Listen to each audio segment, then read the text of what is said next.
Hey everybody, so it's Wednesday morning and I just got out of the gym. It's got me breathing hard. I've been skipping the gym for a couple weeks because I had some kind of flu or something, some kind of coughing illness that lasted for like 2 full weeks, but I'm doing better now. I had a great workout, and last night I saw a film preview for Ready Player One, the new Stephen Spielberg movie, and I tried to do one of my instant first impression reviews right after I saw the film, but I had a bunch of trouble getting a good connection after the movie last night. So I got out of the gym a bit early, and I thought I had a little bit of time, so figured I'd just do it right now. Still, my first impressions, I have done absolutely no research on this. After I got home last night, I just chilled out and watched Baskets. If you're not watching Baskets with Zach Galifianakis and Louis Anderson on FX, you are missing out. Louis Anderson is going to get an Emmy for this role. He's fantastic in it. Check out Baskets on Tuesday nights. I thought I would just wait and do it this morning if I had a better connection, and I always seem to do just fine outside of the gym here.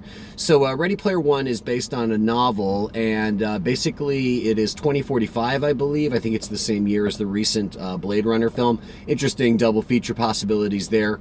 Once the Blu-ray for Ready Player One comes out, probably later this summer, you could do a double feature with Blade Runner 2045. And they have certain things in common. There's a kind of a dystopia happening in the Spielberg movie. It's a very Spielbergian dystopia. Everything's kind of strangely charming, even though it's desperate and horrific and poverty-ridden. So there's a boy named Wade who lives, I think it's Wade, I don't even remember his name, I think it's Wade, who lives in this area called the Stacks, which is in, I think it's Toledo, Ohio. Ohio, anyway. He lives in the Stacks, which is basically a mobile home park where you've got a bunch of people in these trailers, but instead of just being, trailers, divided up into little communities connected by some roads, these things are actually sort of stacked in these tiers of, what do you call them? Scaffolding, basically. And he lives there with his aunt, I can't remember, his parents. He had like kind of a broken home. His parents, weren't really available to take care of him. Part of it's the crushing poverty of life for regular people in 2045. The other part of it is the fact that life is so shitty that lots of people just end up logging out of real life by logging into a virtual world called the Oasis, which was created by this scientific genius who's kind of an autistic guy who never feels like he can connect to the real world, can't find his place in the real world, always feels alienated. So instead, he creates this virtual, unending, be anyone you want, do anything you want, virtual game world, essentially, called Oasis, right? And everybody's kind of addicted to it in a way or another. I mean, it's just so much better than the reality of their lives that lots of people just spend most of their time hanging out in Oasis. So at the very beginning of the movie, the genius dies, and when he dies, he basically says, I'm going to give Oasis and all of my resources, all of my money and everything. The guy's like a trillionaire, I think is what he describes himself as, to the person who, I'm going to give all this to the person who can find the Easter egg I've hidden in the game. And then that sets off, these people searching for these 3 challenges, which lead to 3 keys, which unlock 3 clues, which help you get to the final goal, which is finding the Easter egg and becoming the master of the Oasis. So, of course, everyone is trying to do this. Not only is our little hero, but there's a group of friends of his that he has met in Oasis, like allies. He's reluctant to be part of a team, part of a clan, as they call it. But he, slowly but surely, finds people he can count on in Oasis. And it's sort of like their little troop and their main nemesis is a huge corporation that is seeking to take control of Oasis, right? So they can monetize it and basically, you know, just be sadistic, horrible corporatists. So definitely anti-corporate movie being you know, laid out here for your entertainment in Ready Player One. Now, that's, you know, that's basically the story. That's the general gist of what the movie's about. As you know, I don't like to do a whole lot of getting into spoilers and things like that. Generally speaking, the movie's better than I thought it would be. This isn't the kind of movie, I wasn't looking forward to this movie at all. And the only reason I went was because I got invited to the early screening, right? So, and because I can talk to people like you and just sort of, you know, have a conversation about what's probably going to be a pretty popular film, partly because it's actually pretty good. It's not as, you know, everything I've just told you could end up being really a vacuous movie, all style over substance.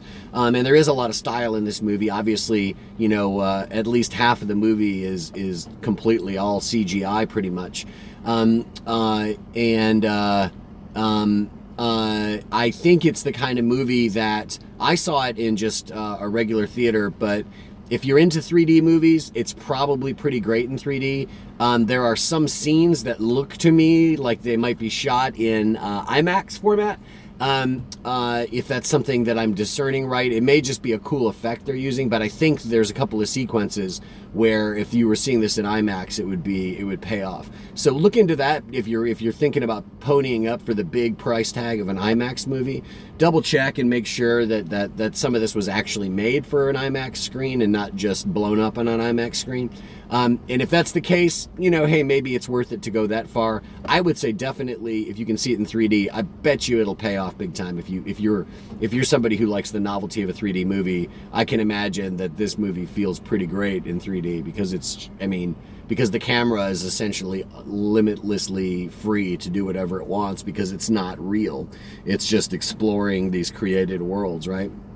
For the most part, there's a fair amount of this that takes place in real life, actually, and I think it's, you know, to be commended that they are actually able to sort of very deftly sort of move in and out of these different worlds and even sort of be stuck between these worlds in some interesting ways, without it becoming just a confusing mess. And it really could be. It could really be, because there's you know, so much going on between, like, oh, this guy's in the real world wearing the virtual outfit that he has to wear to plug into the virtual world, but now we're in the real world with him in the suit versus now we're in the fake world with him as his avatar. Okay, so everybody's got an avatar to some degree. The acting in this film is voice acting for the most part. There's a lot of voice acting going on because so much of what you're seeing is just digital characters. But then there's also a lot of real acting going on, and for the most part, it's really good. The thing I like best is that the protagonists, the boy and the girl who you know team up in the middle of the film. Honestly, I haven't even done any more research, but they're two people I don't recognize. I think they've done a few different things, but nothing that I've seen. Younger actors, I dig them both because they're both compelling, interesting people, without either of them really being, you know, typical, you know, beautiful young people. You know what I mean? The dude's very average looking. The girl's really pretty, but she's not, like, predictably so. And there's probably a makeup effect going on with her too to make her a little bit more, you know, normal, I suppose is what you would say. There's one of the themes of the movie is the difference between you know, our online virtual avatar selves and our actual selves in the real world. And there's some funny surprises when you find out who people really are outside of the game. All very good. All very good. It's really well written. The characters in the game and the people who are actually you know, play themselves, you know, in the real world. They're all really good and funny. Very funny. There's a lot of humor in the movie, even though there's also, like, some real sort of, like, you know, grimness. There's like a dark grimness to the fact that these people are just living these kind of grinding lives in their real lives, to the point where, you know, they're nearly willing to just get out, just fucking bail on real life to some degree because it's just too hard. So that's, you know, it's good in that way. It's not just a digital spectacle, you know. To the degree that it is a digital spectacle, it's pretty great. You know, it's pretty well done.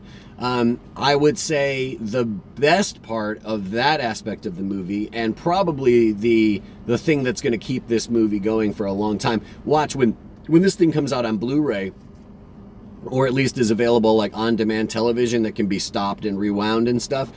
You're going to see lots of people just picking through this thing frame after frame after frame. For years, you'll find this. I guarantee you, at the 5-year anniversary of this movie, you know, you'll be seeing articles about, you know, the Easter eggs you never found in Ready Player One, because, you know, just as the game in the movie, the universe of Oasis in the film is, hiding this Easter egg, the movie itself is full of Easter eggs in terms of it being, you know, essentially just a bonkers celebration of pop culture, right?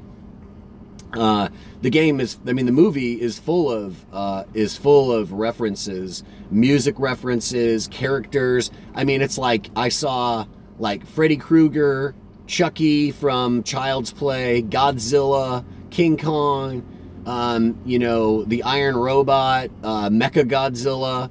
You know, I mean, it's insane. It's like what you see in terms of you know, just these universes of characters and settings and things that you'll recognize from popular culture. It'd be interesting to hear the story behind the licensing on a movie like this. You know, were they actually having to go out there and find licenses for all this stuff, or is the you know, the studio that owns that made the film, and I'm not even sure what the studio is, but I'm wondering, maybe that studio is part of a larger media conglomerate that's so big that they actually own all the licenses for all this stuff, you know, and maybe have access to all the licenses for the music. There'd still be some pay involved for the musicians and whatnot, but it would certainly be a lot easier if somehow, you know, the studio that put out the movie was connected in some way to the studios that put out the recordings, the record labels that put out the recordings you hear in the film. Film is full of 80s references, especially 80s music, 80s video games, you know, classic video game culture, Asteroids, Atari 2600, that kind of stuff. I believe the Sega Genesis makes an appearance. It might actually be an Intellivision. I think it's actually an Intellivision, which a lot of you probably don't remember. There's a Mattel, I believe, the Mattel Intellivision, I think.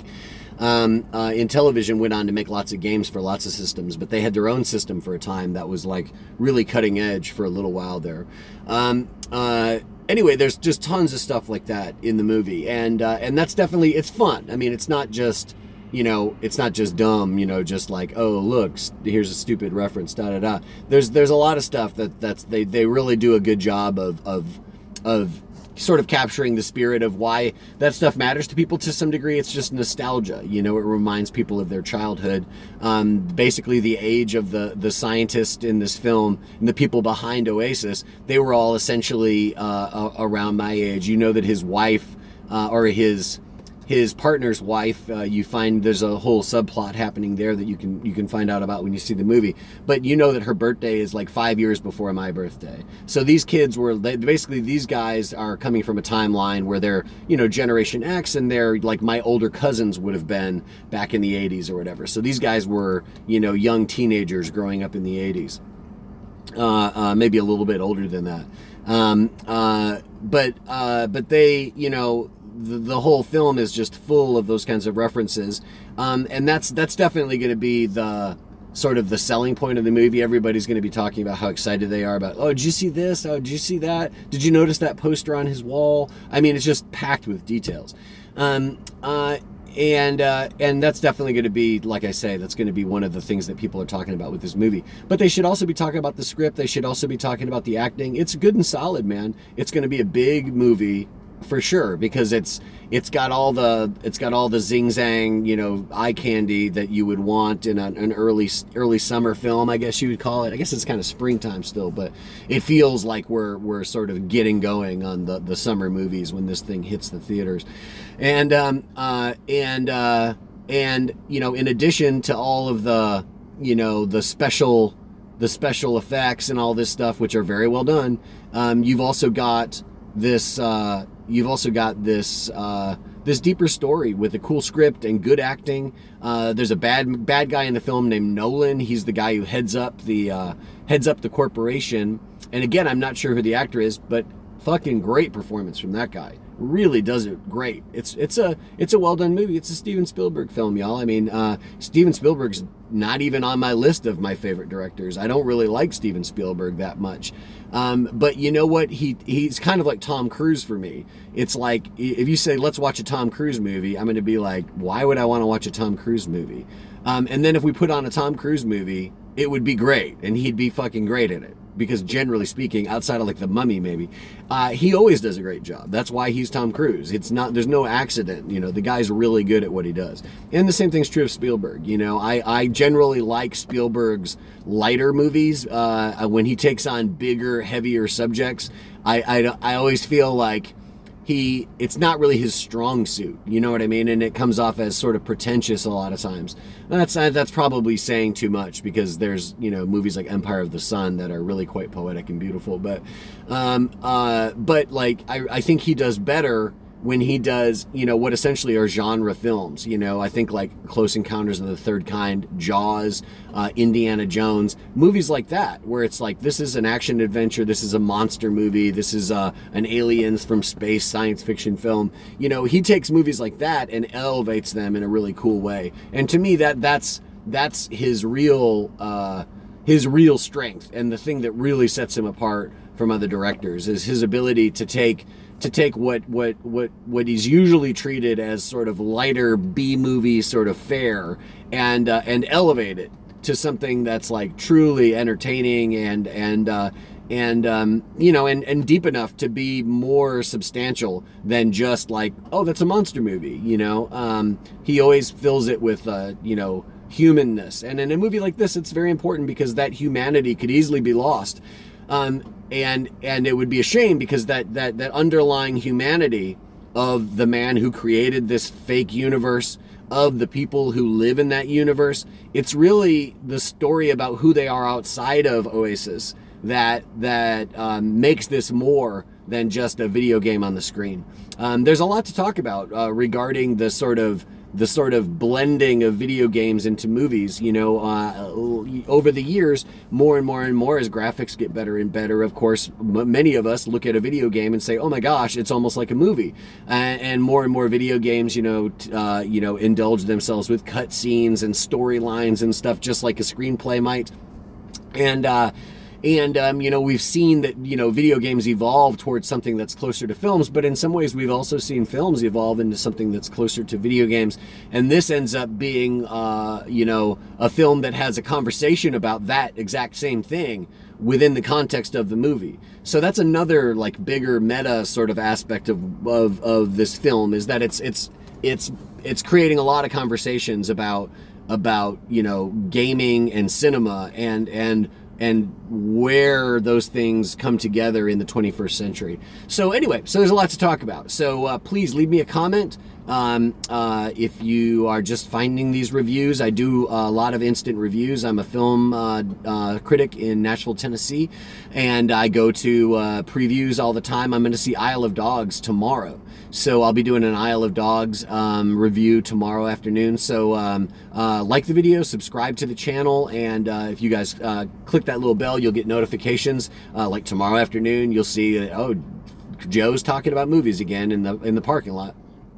I also put up videos of my music that I do. I do a lot of videos from the gym. That's where I am right now. Again, I had a great workout. I feel like I'm back in the mix. I'm glad to be talking to you guys about movies again. If you've already seen Ready Player One, like, let me know what you thought about it. If you have questions about the movie, I don't like to get into a lot of spoilers, but I'm happy to answer any questions you guys might have. If you guys, want to tell me something, what do you think about Steven Spielberg's movies? What's your favorite Spielberg movie? I love talking about stuff like that. So leave a comment and check back tomorrow for Isle of Dogs. I'll talk to you guys then. Thanks so much.